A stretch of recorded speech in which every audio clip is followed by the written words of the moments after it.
तुम कहीं सर्विस करोगे, अफसर का दबाव रहेगा। राजनीति करोगे तो पार्टी की हाई कमान का दबाव रहेगा।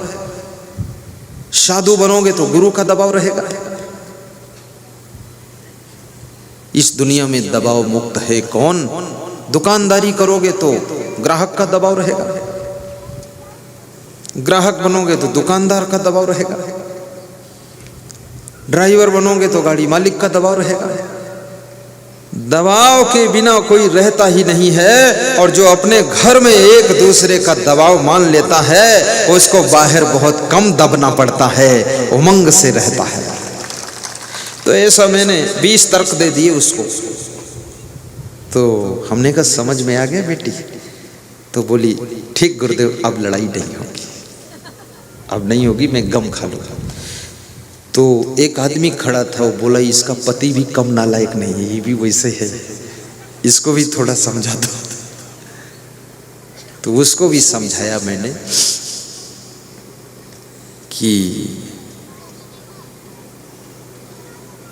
पहली बात तो यह है सबकी शादी नहीं होती है, और शादी होती है तो शुद्ध साईं पत्नी नहीं मिलती है।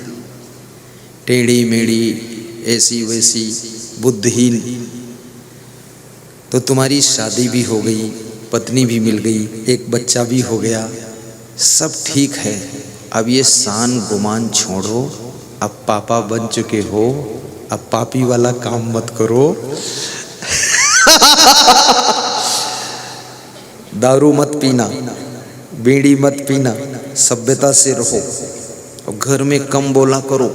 सांप कितना जहरीला है, फुफकारता है, पर अपने घर में जब घुसता है बिल में तो भी शांत और सीधा घुस जाता है। और तुम सांप से भी नहीं सीख पाए, तुम घर में आकर ही सांप बनकर फुफकारते हो, शांत रहो।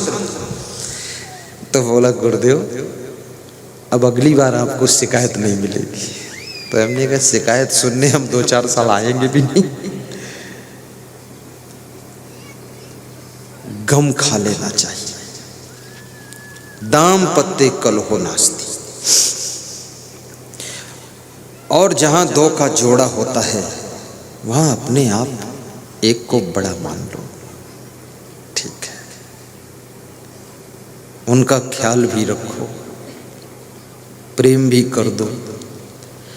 दुनिया में किसी का अभिमान तो रहता ही नहीं है। दुर्योधन का नहीं रहा, कंस का अभिमान नहीं रहा, रावण का अभिमान नहीं रहा, बाली का अभिमान नहीं रह गया। तो अपन तो छोटे मोटे आदमी घर में किसको अभिमान दिखाना है? सरल बन करके रह लो, अपना काम कर लो। रिन्हाय में केपी सिंह रघुवंशी के घर पे ठहरा था मैं। तो सवेरे में 4:30 बजे उठा। ऐसे में तो 5 बजे उठता हूँ ठंडी में, पर उनके डर से उठा। वो शाम को बोले थे हम 4 बजे उठ जाते हैं। तो मैंने कहा तो मैं तो संत हूँ, मेरे को भी उठना चाहिए, नहीं तो ये देखेंगे कि अभी उठे नहीं गुरुदेव तो नंबर कम हो जाएंगे। तो डर मारे उठा। उठकर बाहर निकला तो मेरे साथ एक संत उठ गया।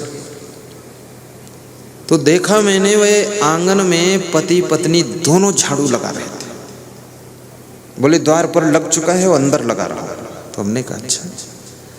तो मैं चुपचाप फिर अंदर चला गया। फिर जब 7 बजे वो मिले तो मैंने पूछा केपी सिंह, बोले गुरुदेव लड़का मेरा गुना चला गया है, सवेरे 4 बजे गाड़ी लेकर टमाटर और हरी धनिया बेचने के लिए 10 से 15 हजार रुपये का रोज बेच कर आता है, प्रॉफिट होता है मेरा। अब यहाँ मैं हूँ, मेरी वाइफ है, तो ज़्यादा लोग है नहीं। आज आपकी संत मंडली बहुत बड़ी है, तो हम पति पत्नी को सहयोग दे रहे हैं कि झाड़ू लगवा देता हूँ, साथ में नाश्ता तू जल्दी बना देना गुरुजी के लिए। ऐसे कभी कभी अपनी वाइफ को सहयोग भी दे दीजिए, और कभी कभी अपने पति के कार्यों में सहयोग कीजिए। पति को अगर सहयोग करोगी तो पति और आगे बढ़ेगा, और पति का आगे बढ़ना पत्नी का ही बढ़ना है। दोनों का एक ही विचार है, एक ही जीवन है। सहयोग से रहो। हमारे एक भक्त हैं पटवारी, तो उन्होंने कहा गुरुदेव अब क्या करूं? मैंने कहा और पढ़ाई करो, पीसीएस परीक्षा में बैठो। तो बोले पटवारी का काम ही बहुत रहता है। तो मैंने कहा वाइफ को दे दो, वो काम करे, उसको सिखा दो, रात में सब फाइल ठीक करे। तो उसको ट्रेंड कर दिया, वो रात में फाइलें ठीक करती थी, वो पढ़ते थे। वो आज पढ़ करके एसडीएम हो गया है, एसडीएम। तो बोल रहा था अब क्या करूं? मैंने कहा अभी भी जारी रखो, डीएम बनोगे तो कलेक्टर बन जाओगे। तो प्रमोटेड होकर कलेक्टर भी बन गया है। बोला अब हमने कहा बहुत मेहनत करो, कमिश्नर भी हो जाओगे।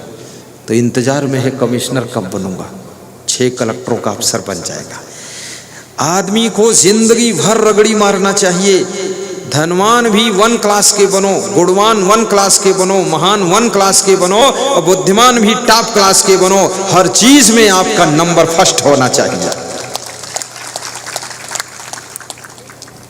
दाम्पत्य कलहो नास्ति, जिसके दंपति जीवन में कलह कलेश नहीं, परस्पर में प्रेम रहता है, भाई भाई में, पिता पुत्र में, देवरानी जेठानी में, सास बहू में, प्रेम की गंगा जिस घर में बहती है उस घर में लक्ष्मी का निवास रहता है।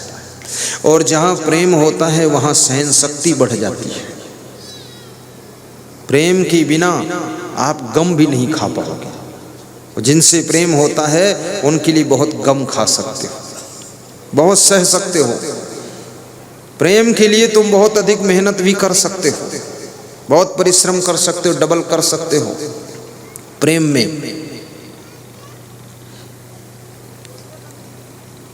उत्तर प्रदेश में बहुत ठंडी होती है, वहाँ पति पत्नी रात में 10 बजे हाथ पैर धोकर बिस्तर में सोए थे, रजाई ओढ़कर। जनवरी का महीना, सोए ही थे। 10 मिनट के बाद कोई दरवाज़ा खटखटाया तो पति ने अपनी पत्नी से कहा देखो कौन आया है।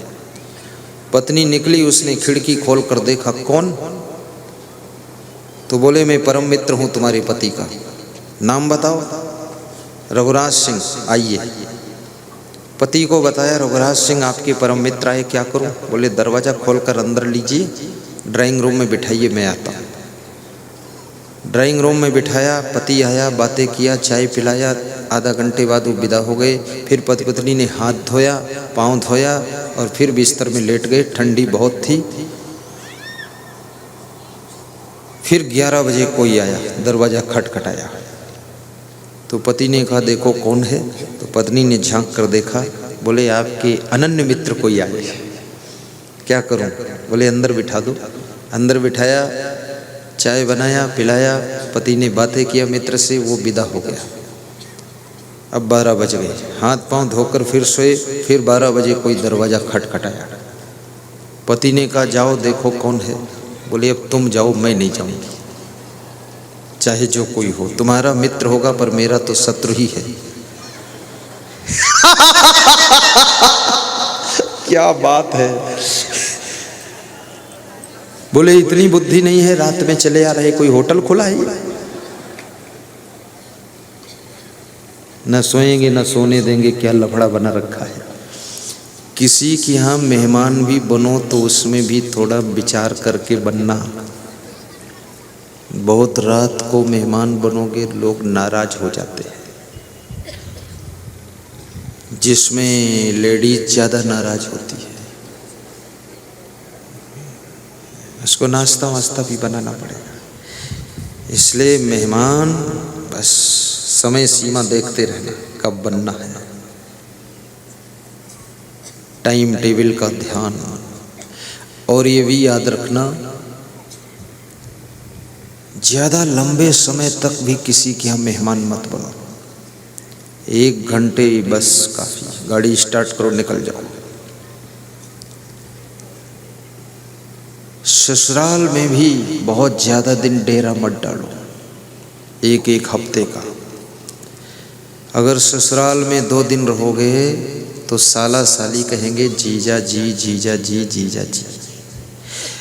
और 4 दिन रहोगे तो मन मन में कहेंगे जीजा जी, घर जा जी, घर जा जी। 7 दिन रहोगे तो फिर क्या कहेंगे, जीजा जी घर जा जी, ना जा जी तो कहीं जा जी, लेकिन यहाँ से जा जी।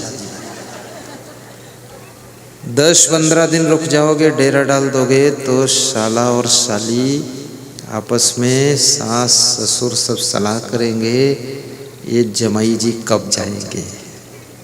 आपस में कुछ चर्चा कर रहे थे जाने की कि नहीं। तो साला साली मन में क्या सोचेंगे, जीजा जी घर जा जी, ना जा जी कहीं जा जी, मर जा जी पर यहाँ से जा जी। हाँ, इसलिए ससुराल में भी ज्यादा डेरा मत डालना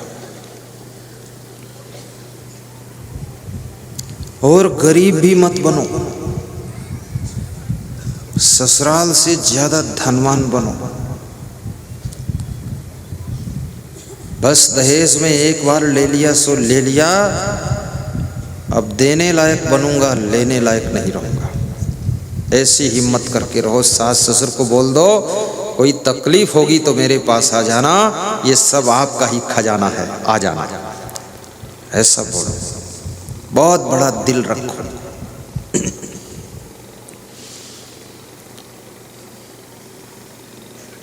और आज आपके बीच में एक बात मैं बता देता हूँ, जो बहुत बुजुर्ग हैं, कमज़ोर हैं, जर्जर हैं, जिनकी कोई सेवा करना नहीं चाहता है, वे लोग कृपया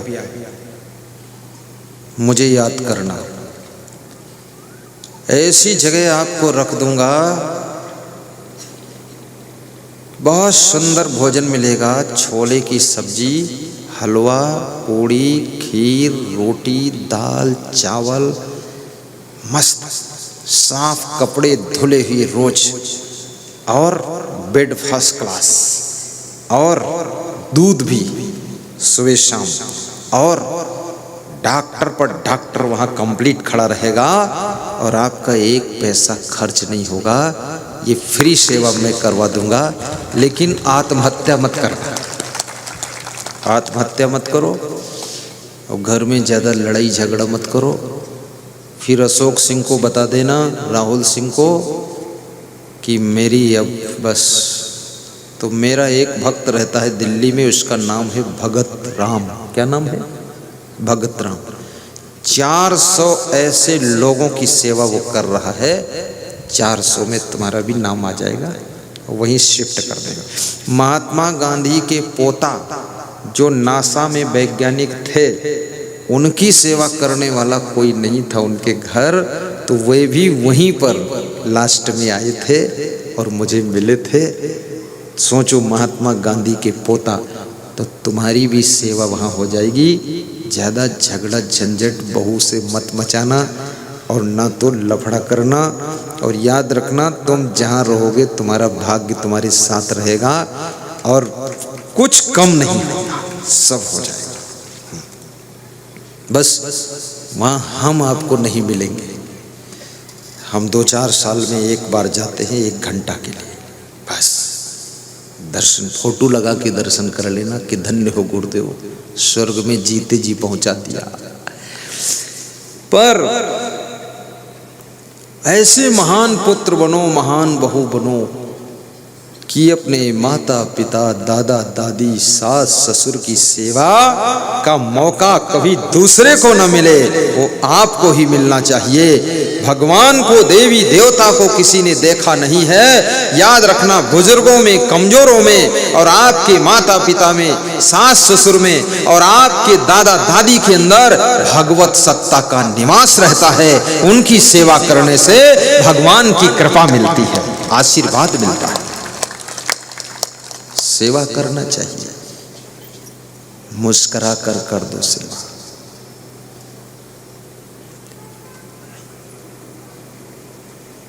और सेवा का अर्थ ये भी नहीं है कि अगर तुम डॉक्टर हो, तुम शिक्षक हो, तो नौकरी छोड़ करके वहाँ बैठ जाओ लोटा कमंडल लेकर कि लो मैं ही पानी पिलाता हूँ, ये अर्थ नहीं। उसका मैनेजमेंट कर दीजिए, सेटिंग कर दीजिए। आप 60,000 रुपये महीने कमा रहे हो, 5,000 महीने पर एक कर्मचारी रख दीजिए, कोमल हृदय का, कि आप यहीं रहोगे, कपड़े धोओगे, झाड़ू लगाओगे, पोछा लगाओगे, इनको समय समय पर सब खिलाओगे और सुबह शाम मैं भी मिलूंगा, पिताजी के पैर छू लूंगा।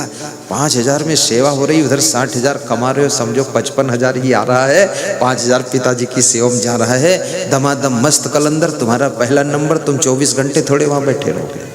ऐसी सेटिंग करो, मैनेजमेंट घर की, घर लपड़ा खत्म। हाँ, अब कौड़ी खर्च नहीं करोगे तो सेटिंग कैसे बैठेगी। एक प्रेस में गया मैं लखनऊ में, तो वहाँ जो प्रेस के मालिक थे वे बहुत कमज़ोर थे, तो उनकी सेवा में एक आदमी लगा था कर्मचारी। मैंने पूछा क्या वेतन मिलता? बोले 6,000 महीना। बोले मैं पूरी इनकी सेवा करता हूँ, तेल मालिश करता हूँ पैरों में, भोजन खिलवाता हूँ और इनको पीठ पर लाद करके इधर से उधर बिठाता हूँ, बिस्तर बिछाता हूँ, रोज़ चादर बिस्तर की धोता हूँ और इनके कपड़े रोज़ धोता हूँ, स्नान कराता हूँ और इनको ऐसे रखता हूँ प्यार से। गुरुदेव मैं भी सुखी हूँ, ये भी सुखी हैं। इनका लड़का बहुत बड़ा प्रेस चला रहा है जिसमें 600 लोग कर्मचारी काम कर रहे हैं। वो सुबह शाम आ करके 10 मिनट अपने पिताजी के पास बैठकर हाल चाल पूछता है और छाछ में केसर डालकर इनको खिलाता हूँ और शाम दूध में केसर डालकर पिलाता हूँ। तो उनका चेहरा चमकता था। मैंने कहा पद्मधर मालवी क्या हाल है? बोले स्वर्ग में हूँ गुरुदेव, बेटा समझदार है, धन भी खूब आ रहा है और सेवा भी बहुत अच्छी हो रही है, ऐसी सिटिंग भी कर दो। और ज्यादातर लोग मैनेजमेंट नहीं कर पाते। आप स्वयं वहाँ कहाँ बैठ सकते हो? जैसे मेरे गुरु की सेवा, मैं थोड़े बैठ सकता हूँ, मैं बैठूंगा तो इधर प्रवचन कौन करेगा? और गुरु का आदेश है देश विदेश में प्रवचन करो, लेकिन वहाँ का मैनेजमेंट हमको करना पड़ेगा। किस तरह उसको मैनेज करना है, सेटिंग करनी है, तो वहाँ वो सुखी रहेंगे, प्रसन्न रहेंगे। अगर साधुओं की कमी है तुरंत वैतनिक आदमी लगा दूंगा फटाफट, तकलीफ नहीं होना चाहिए, रोज़ मोबाइल से बात हो जाती है। और यहाँ कोई ऐसा नाश्ता लाता अपने घर से बनाकर उसको पैक करा कर वहाँ भेजता हूँ नेपाल बॉर्डर कि गुरुदेव खाएंगे, मैं नहीं खाऊंगा। ये ध्यान रखना चाहिए अपने गुरु का, अपने माँ का, अपने पिता का, अपने सास ससुर का, अपनी वाइफ का, अपने पति का और अपने बच्चों का, सबका जो ख्याल करता है वो बहुत बड़ा बुद्धिमान हो जाता है और उसकी उन्नति होती है। सबका ख्याल करो, आपाधापी मत करो, स्वार्थीपना मत करो। तो ये प्रश्न का उत्तर है। गाइए श्लोक, बोलिए, 2 बार गाऊंगा श्लोक, आप याद कर लीजिए। मूर्खा यत्र न पूज्यन्ते धान्यम यत्र सुसंचितम। मूर्खा यत्र न पूज्यन्ते धान्यम यत्र सुसंचितम।